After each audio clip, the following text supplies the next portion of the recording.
I left the courthouse and I didn't have my son. And then finally we realized that she kidnapped him. She kidnapped him and ran.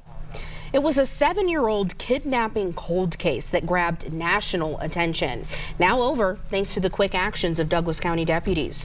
Thanks for joining us for Denver 7 News at 5 this Wednesday. I'm Micah Smith. And I'm Jacqueline Allen. A 14-year-old boy is safe tonight. 2 people police say are involved. One of them his mother, now behind bars. Denver 7's Veronica Acosta is breaking down the major break in the case that officials are calling nothing short of a miracle.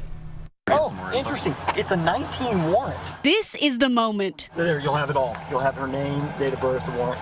Douglas County deputies realized what they'd encounter. What we need to do is figure out what kid is missing. Oh, yeah. Well, we haven't run the kids yet. No, we haven't. Yep, that's her.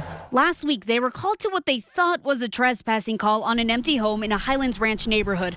What they learned after 5 hours of investigative work was much more urgent. A 14-year-old boy has been safely recovered after being missing for 7 long years. 7-year-old Abdul Aziz Khan had been missing for 7 years.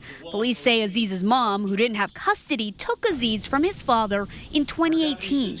We went to 11 different states looking for this young lady and the child, and it had really gone cold. Until February 23rd, when police say Rabia Khalid, Aziz's mom, and Elliot Bourgeois broke into this for-sale home, all caught on security video by the homeowner and then reported to police. They knew something wasn't right, they were following their gut, and they investigated further. When officers arrived, the suspects were exiting the home and 2 children were waiting in a vehicle. Police say Aziz was one of them. When the deputies contacted the child in the driveway, the child immediately called the 2 people inside.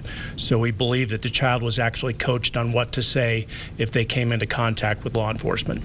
After disappearing from the life of his father, police say the reunification process is still in the works. This is still ongoing. It's going to take some time for them to get to that level. After Aziz was abducted 7 years ago. The National Center for Missing and Exploited Children says they've had this case on their radar for years, even helping it get on a Netflix episode of Unsolved Mysteries at one point. We just knew it was a matter of time. The family never gave up, and we certainly never gave up. As for those 2 suspects, they're being held in the Douglas County Jail on a $1 million bond. They have a preliminary hearing set for the end of the month. In Denver, Veronica Acosta, Denver 7. Closure on a cold case. Thank you, Veronica.